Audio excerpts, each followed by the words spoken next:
Ici Antoine Joubert. Aujourd'hui, combien coûte le Volkswagen Tiguan 2026, qui ne change que peu, évidemment, par rapport au modèle 2025 entièrement renouvelé. Un véhicule de troisième génération. On l'avait lancé en 2009, le Tiguan, sur le marché nord-américain. Et à l'époque, évidemment, c'est un véhicule un peu champ gauche par rapport à ses rivaux, beaucoup plus compact, plus sportif, plus dynamique, mais on l'a énormément américanisé lors de l'arrivée de la deuxième génération, qui était beaucoup plus grosse. Un véhicule qui était vendu sur notre marché comme le Tiguan, mais qui était commercialisé en Europe sous le nom de Tiguan Allspace, parce qu'on l'avait énormément allongé, parce qu'il pouvait aussi recevoir une troisième banquette à l'arrière, ce qui permettait d'obtenir jusqu'à 7 places assises à bord du Tiguan.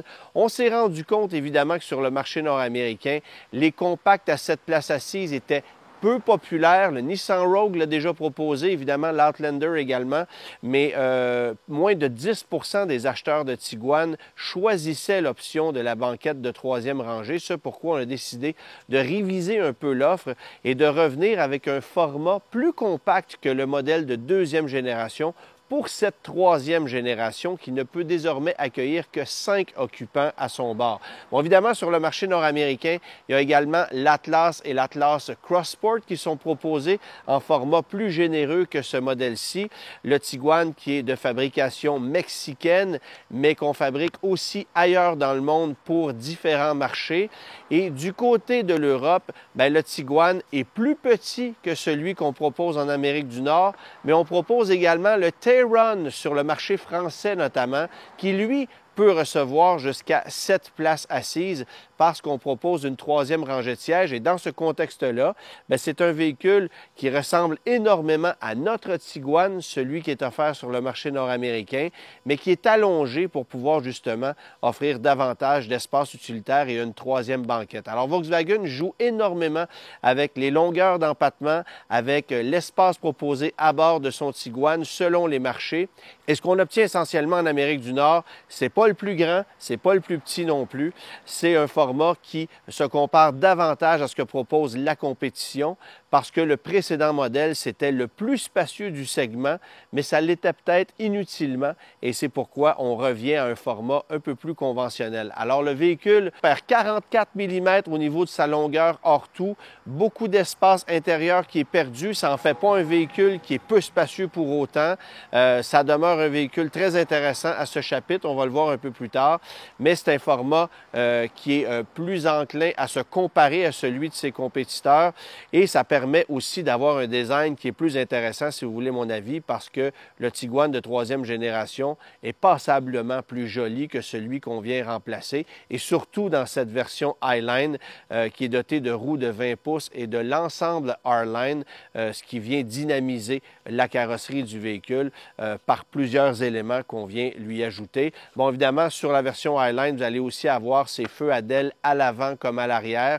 Évidemment, des signatures esthétiques qui lui sont propres, alors que si vous optez pour un modèle Trendline de base, ça donne l'impression des modèles de base avec des jantes de 17 pouces, avec un habillage monochrome qui est moins intéressant, avec des glaces qui ne sont pas teintées, ce qui est rare, évidemment, dans le marché du VUS compact aujourd'hui. Alors, assez particulier. Et ça vient prouver un truc. Ce qu'on veut faire, c'est de minimalement amener la clientèle vers le modèle Comfortline, qui sera le modèle à volume de la gamme Tiguan. Bien que pour le modèle 2026, on apporte des changements relativement intéressants sur le modèle Highline, c'est-à-dire l'arrivée d'une nouvelle motorisation qui lui permet de se distinguer davantage. C'est un moteur turbo emprunté à l'Audi Q5 qui fait désormais 268 chevaux. C'est 67 chevaux de plus que le moteur 2 litres qu'on retrouve dans les modèles Trendline et Comfortline. Alors, la gamme pour 2026 est composée de 4 versions. Le modèle Trendline qui vient d'emblée avec le rouage intégral 4Motion, pas de modèle à roue motrice avant pour le marché canadien. Alors, rouage intégral avec vecteur de couple, un rouage intégral qui peut se désactiver temporairement lorsqu'on roule à vitesse d'autoroute, évidemment, pour maximiser le rendement énergétique. Mais on va voir que ce n'est pas ce qu'il y a de plus impressionnant à ce niveau-là. Vous pouvez ensuite passer au modèle Comfortline. Le modèle Comfortline avec l'ensemble R-Line qui lui permet d'obtenir un look look quasi similaire à celui d'une version Highline, donc avec jantes de 20 pouces. Et finalement, le modèle Highline qu'on a ici, qui encore une fois a cette particularité du moteur turbo-compressé de 268 chevaux. Naturellement que le nouveau Tiguan est plus raffiné que le modèle qu'on vient remplacer, qui était extrêmement décevant justement au chapitre de la qualité et du raffinement auquel on s'attend d'un produit Volkswagen. On avait eu l'impression d'une sérieuse américanisation du Tiguan de précédente génération, même si dans les faits, c'est un véhicule qui était vendu à l'international. On le vendait évidemment du côté de l'Europe sous le nom de Volkswagen Tiguan Allspace parce que c'était le modèle à empattement allongé qui pouvait recevoir une troisième rangée de sièges, comme je le mentionnais un peu plus tôt. Mais ça ne changeait rien à la qualité d'assemblage, de finition, au fait que c'était très primaire comme présentation, que la qualité des matériaux était fort décevante. Et même si les versions les plus luxueuses donnaient cette impression d'un produit un peu plus premium, ben ça n'en était rien parce que suffisait de comparer le Tiguan avec de la compétition pour réaliser qu'on était dans un véhicule au final très ordinaire en matière de qualité d'assemblage, de finition. On s'est amélioré avec la nouvelle formule, clairement, mais est-ce que c'est encore un véhicule aussi impressionnant que ce à quoi on devrait s'attendre? La réponse, c'est non. Évidemment que je suis dans la version Highline en ce moment et que la finition est quand même très belle. On a ajouté plusieurs touches métalliques, des accents noirs lustrés. Ça donne même l'impression d'avoir un écran côté passager alors que c'est absolument pas le cas. On a un écran de 15 pouces plutôt que de 12,9 pouces sur les modèles Trendline, Comfortline par exemple. Et petits changements comme ça qui font en sorte que le véhicule donne vraiment une impression d'un produit de luxe par rapport aux autres. Mais quand on commence à regarder certains détails à bord, on se rend compte que c'est correct, mais c'est rien de particulièrement impressionnant. Et j'ai envie de vous dire qu'il y a plusieurs produits de marques généralistes qui vont offrir une qualité d'assemblage et de finition supérieure à ce que Volkswagen propose en ce moment. J'ai pas le choix d'admettre que le siège est très confortable. Ergonomiquement, on a fait de gros efforts pour le rendre plus efficace, plus spacieux, plus polyvalent. Alors ça, c'est totalement réussi. Et évidemment que dans le cas de cette version Highline, on obtient en plus cet écran de 15 pouces, comme je le disais, mais aussi cette molette qui est placée sur la console centrale qui va vous permettre notamment de gérer les modes de conduite, le volume de la radio, parce que on souhaite avoir ça, un bouton physique pour jouer avec le volume audio. Et sinon, ben, vous allez pouvoir jouer avec l'éclairage d'ambiance. Ça, c'est selon moi très secondaire parce que vous allez ajuster ça une ou deux fois et vous n'y toucherez plus par la suite. Mais ça fait partie des éléments qu'on vient ajouter à cette version Highline, le fait de pouvoir personnaliser la couleur de l'habitacle et de changer un peu l'ambiance à bord du véhicule. C'est une cabine qui est mieux insonorisée que par le passé, mais un des éléments qui me déplaît encore du Tiguan, et c'était le cas avec le modèle de précédente génération, c'est que la mécanique soit très bruyante en accélération, sans même qu'on accélère trop promptement. Alors, c'est un moteur 2 litres qui livre une puissance très correcte, c'est 201 chevaux de puissance, avec évidemment le moteur qui est livré de série sur les modèles Trendline, Comfortline, mais c'est 268 chevaux de puissance avec la version Highline. C'est nouveau pour 2026 et essentiellement, bien, comprenez qu'on lui greffe la mécanique de l'Audi Q5, un punch initial qui est intéressant, mais surtout plus de puissance en accélération continue sur un plus long terme, alors que le moteur de 201 chevaux, lui, va s'essouffler un peu plus rapidement. Elle est surtout là la grosse nuance. Bon. Il y a un facteur un peu agaçant. Bien sûr, vous allez avoir le système arrêt-démarrage qui est livré sur le véhicule de série. Ensuite, vous allez devoir composer avec un petit délai causé par un potentiomètre de pédale typiquement Volkswagen Audi, donc délai de réponse. Mais une fois que ça c'est fait, bien là, vous allez avoir un couple initial qui est très intéressant. C'est 221 livres-pieds de couple livrés sur le moteur de base. Et évidemment, vous en ajoutez beaucoup plus avec le moteur turbo de 268 chevaux. Alors, pas mal de punch initial de ce côté-là. Et si vous choisissez le moteur de 268 chevaux de la version Highline, vous allez réaliser que vous allez obtenir une mécanique plus puissante que celle de la plupart des véhicules en compétition. Vous pouvez penser à peu près n'importe quoi, Personne ne va offrir une telle puissance dans un véhicule de ce créneau-là. Même Mazda est à une puissance de 250 chevaux avec le CX-50 Turbo ou le CX-5 Turbo avec de l'essence super, mais c'est une des rares exceptions. La grande majorité des joueurs ont abandonné les moteurs de performance, si on peut s'exprimer ainsi, dans le segment des VUS compacts. On se dirige davantage vers les hybrides ou vers l'électrique. Et ça manque chez Volkswagen, honnêtement. Bien sûr qu'on a un ID4 qui est offert en tout électrique, mais une motorisation hybride dans un Tiguan, surtout lorsqu'on sait que c'est offert sur d'autres marchés, ça aurait été plus que pertinent et c'est fort décevant de constater que Volkswagen ne le propose pas en Amérique du Nord.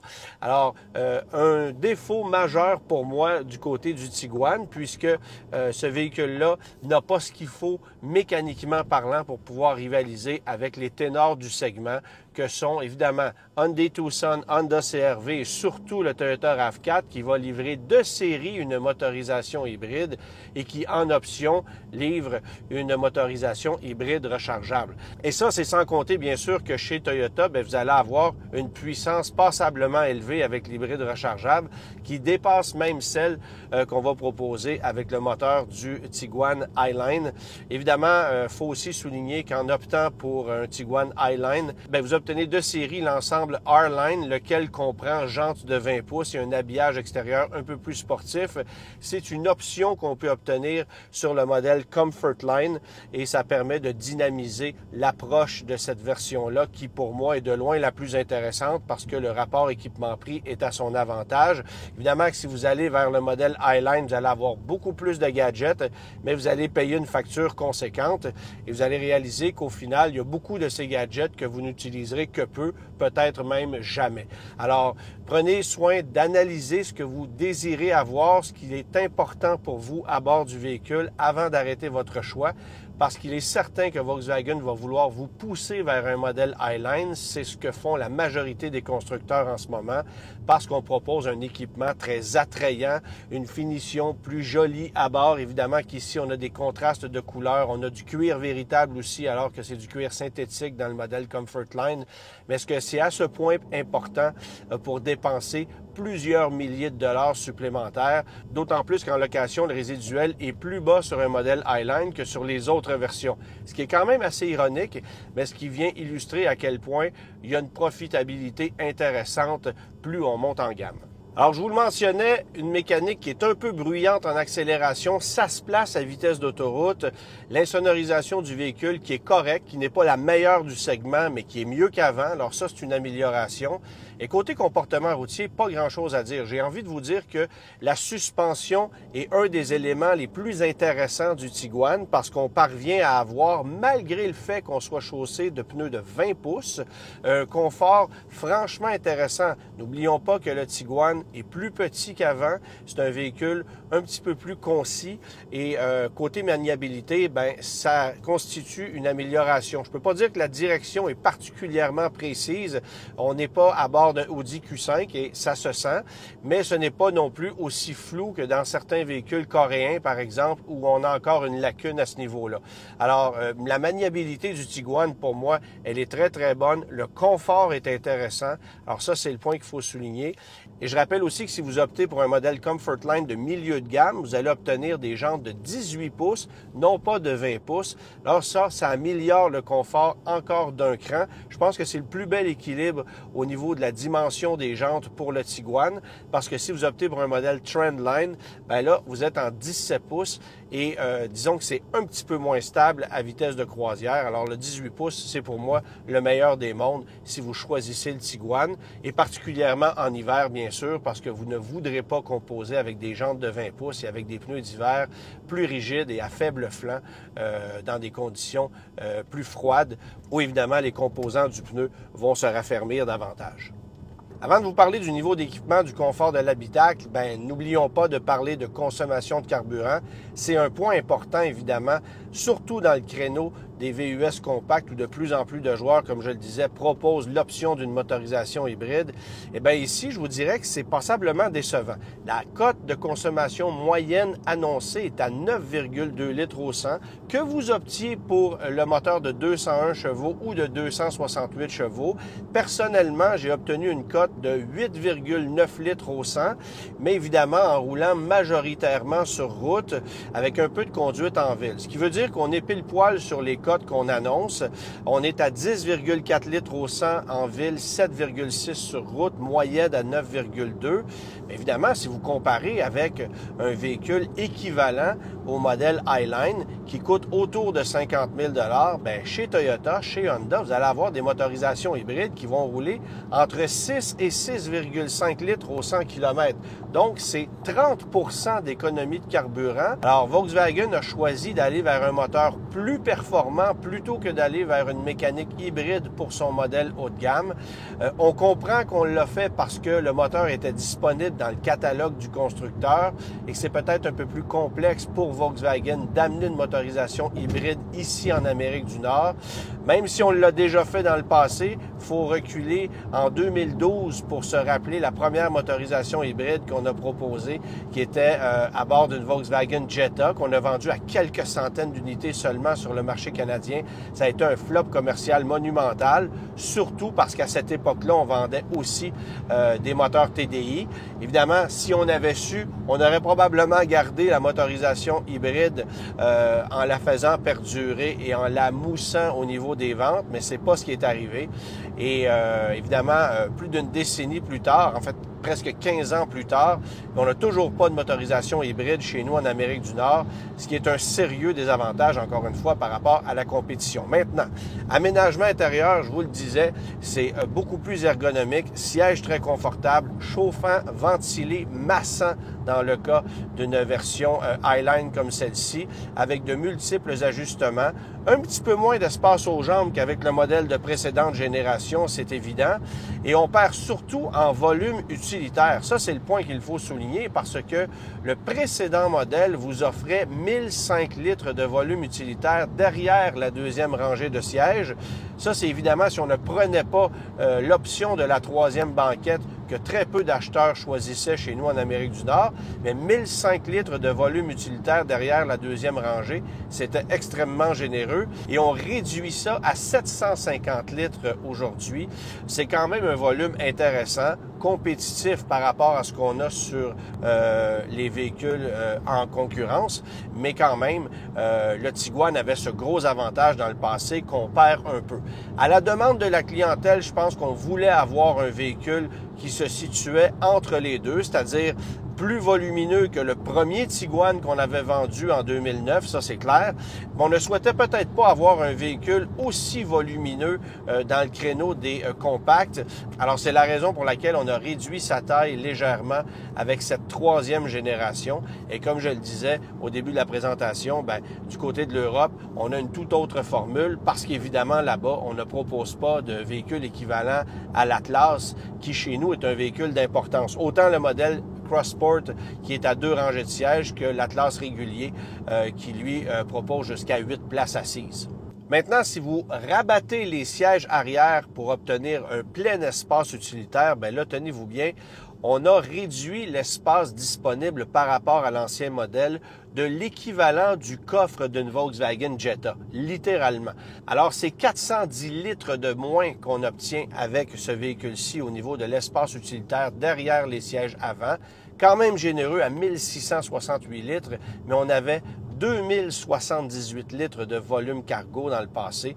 C'était le VUS compact le plus spacieux du marché, devant les CR-V, les RAV4 et tous ces joueurs qui sont évidemment super populaires sur notre marché. Alors encore une fois, je ne pense pas que ce soit une erreur de la part des gens de Volkswagen, mais cet ajustement-là illustre à quel point on s'est ajusté au marché nord-américain, qui ne souhaite pas toujours avoir le véhicule le plus gros du marché, mais qui souhaite surtout avoir une gamme plus diversifié et on l'a équilibré parce que, évidemment, encore une fois, Atlas, c'est un véhicule d'importance, surtout sur le marché américain, là où il est fabriqué. Un mot maintenant sur, évidemment, l'instrumentation 100% numérique qu'on obtient ici. Écran de 15 pouces, super facile à utiliser. Malheureusement, tout ce qui s'appelle fonction pour le véhicule se trouve à même l'écran. Les touches concernant, bien sûr, chauffage, climatisation, tout ce qui s'appelle navigation, ajustement de système audio, mode de conduite, vous allez gérer ça à travers l'écran central. Vous pouvez aussi le gérer via cette petite molette qui est placée sur la console, mais je vous avoue que d'avoir quelques boutons physiques primaires, ça aurait été intéressant. Et sinon, bien, vous allez avoir l'instrumentation numérique qui se situe derrière le volant. Ça, c'est très facile d'utilisation et on peut évidemment paramétrer ce qu'on affiche au niveau de l'instrumentation selon nos goûts personnels, ce qui est totalement réussi. Petit élément important également qu'il faut souligner, on a déplacé le levier de vitesse de la console centrale à la colonne de direction pour gagner au niveau de l'espace. Alors, porte-gobelet, vide-poche, chargeur par induction pour téléphone cellulaire, tout ça, vous allez le retrouver ici sur la console centrale avec un accoudoir sous lequel se trouve un autre espace de rangement, accoudoir qui est réglable en hauteur, ce qu'on n'avait pas sur le Tiguan de précédente génération. Petite amélioration de ce côté-là. Je le mentionnais d'entrée de jeu, la version la plus intéressante pour moi, c'est le modèle Comfortline. Rapport équipement-prix qui est relativement intéressant si on le compare à ses rivaux, parce qu'évidemment, si vous allez vers le modèle Highline, bien, ça coûte passablement plus cher. Et le modèle Trendline, pour être honnête, est un petit peu décevant au chapitre de l'équipement qu'on propose, bien qu'il soit doté de série du rouage intégral. Alors, le modèle Comfortline, ce que vous obtenez de plus sont les jantes de 18 pouces versus 17 pouces. Il y a les vitres teintées foncées sur le véhicule, le cache-bagages à l'arrière, l'éclairage d'ambiance à bord du véhicule. On obtient aussi du cuir synthétique par rapport au tissu qui est plus ou moins bon marché sur le modèle Trendline. Le siège du conducteur qui est réglable électriquement en 8 positions. Le haillon, évidemment, à commande électrique et les prises USB-C à recharge rapide que vous n'aurez pas dans le modèle Trendline. Alors ça, c'est ce qu'on obtient de plus dans le Comfortline. Et si vous allez au modèle Highline, bien là, il y a de l'équipement et pas à peu près. Roue de 20 pouces, les feux à DEL à l'arrière, les phares avant avec éclairage dynamique directionnel. Vous allez avoir l'ensemble R-Line, mais qu'on peut obtenir en option sur le modèle Comfortline. C'est un ensemble esthétique extérieur. Vous allez avoir ensuite les rétroviseurs rétractables électriquement et chauffants, l'assistance au stationnement, la visualisation tête haute, caméra sur 360 degrés avec cet écran de 15 pouces qui est différent évidemment de l'écran de 12,9 pouces du modèle Comfortline. Système audio Harman Kardon à 12 haut-parleurs. Ensuite, le système de navigation qui est plus ou moins utile si évidemment vous faites appel à Apple CarPlay ou Android Auto. Ensuite, climatisation 3 zones, les sièges qui sont en cuir véritable et qui sont ventilés. Alors, ce sont des éléments qui sont très intéressants qu'on n'obtient pas évidemment sur le modèle Comfortline, mais le prix est passablement plus élevé. Alors, le voici, le prix pour le Tiguan 2026 qui n'augmente pas par rapport au modèle 2025, sauf dans le cas de la version Highline parce qu'évidemment, on ajoute le moteur plus puissant de 268 chevaux. Ça débute à 39 319 $ pour le modèle Trendline, 42 819 $ pour le modèle Comfortline. Je pense que ça vaut la peine d'aller à cette deuxième version. Vous ajoutez ensuite l'ensemble R-Line sur le modèle Comfortline, bien, ça passe à 46 319 $ et finalement 51 819 $ pour un modèle Highline comme celui-ci. C'est 9 000 $ de plus que le modèle Comfortline, alors l'écart est considérable, c'est le moins qu'on puisse dire. Alors voici combien coûterait mensuellement un Volkswagen Tiguan 2026 et j'y vais avec les deux extrêmes. Modèle Trendline de base, si vous décidez de le financer sur un terme de 72 mois, le taux est à 4,99 %, ça vous coûtera 728 $ par mois, taxes incluses. 960 $ par mois pour un modèle Highline comme celui-ci. Alors, l'écart est quand même assez considérable. Évidemment, c'est toute taxe incluse, tout frais inclus. Et à la location maintenant, bien, ce qui est assez particulier, c'est que la valeur résiduelle sur une version Trendline de base, elle est plus élevée en pourcentage que pour un modèle Highline. L'écart de prix est quand même très grand. Alors, on comprend que la dépréciation est moindre sur un modèle d'entrée de gamme parce que ce sont des véhicules qui gardent une bonne valeur. 582 $ par mois que vous allez payer pour un modèle Trendline de base, toute taxe incluse, location 4 ans, 20 000 km par année à un taux de 4,49 %, valeur résiduelle à 56 % ou à 20 437 $. Et si vous allez pour un modèle Highline comme celui-ci, c'est 797 $ par mois, taxes incluses, location 4 ans, valeur résiduelle à 53 % ou à 25 967 $ plus taxes. Alors, un prix qui est relativement compétitif. Les taux le sont, à tout le moins, si on compare évidemment avec les compétiteurs les plus féroces que sont bien sûr les Honda CR-V, les Toyota RAV4 de ce monde, où les taux sont passablement élevés de façon générale. Il faut aussi souligner que autant le CR-V que le RAV4 sont des véhicules de fabrication canadienne. Ça les avantage peut-être un peu, mais ici, on a un véhicule de fabrication mexicaine. Alors, pas de problème au niveau des tarifs, par exemple, versus des modèles qui sont fabriqués du côté des États-Unis. Il faut aussi souligner ceci. On a un avantage chez Volkswagen par le fait qu'on a une garantie de base de 4 ans, 80 000 km, 5 ans, 100 000 km sur le groupe motopropulseur. Alors, c'est un avantage par rapport à la concurrence japonaise et ça permet notamment d'avoir un véhicule loué sur un terme de 4 ans qui est garanti tout au long de la location. Alors que si vous optez pour un véhicule japonais comme un Honda, un Mazda, un Nissan, un Toyota, bien là, vous allez avoir une garantie de 3 ans et il faudra peut-être choisir une garantie prolongée, quoique ce n'est pas nécessaire, si vous voulez avoir une couverture complète sur un terme de location de 4 ans. Verdict final pour le Volkswagen Tiguan, un véhicule que je trouve relativement intéressant, assurément plus que le modèle qu'on vient remplacer. Est-ce que c'est le meilleur joueur du segment? Non. Déçu de sa consommation de carburant, déçu de son niveau sonore en accélération, conduite qui est quand même assez intéressante, design qui est fort réussi, ça c'est certain, mais évidemment le gros défaut, c'est l'absence d'une motorisation hybride qui, espérons-le, arrivera dans les prochaines années parce que je le rappelle, on la propose, la motorisation hybride, sur les marchés européens et il n'y a pas de raison pour qu'on ne la propose pas chez nous en Amérique du Nord, considérant le niveau de volume de vente qu'on obtient avec le Tiguan et considérant aussi le fait que la plupart des concurrents les plus sérieux vont le proposer. Je vous rappelle que cette année, le Mazda CX-50 est arrivé avec une motorisation hybride, le Subaru Forester aussi, et Toyota pour 2026 propose de série une motorisation hybride dans son RAV4. Alors, on en a besoin chez Volkswagen.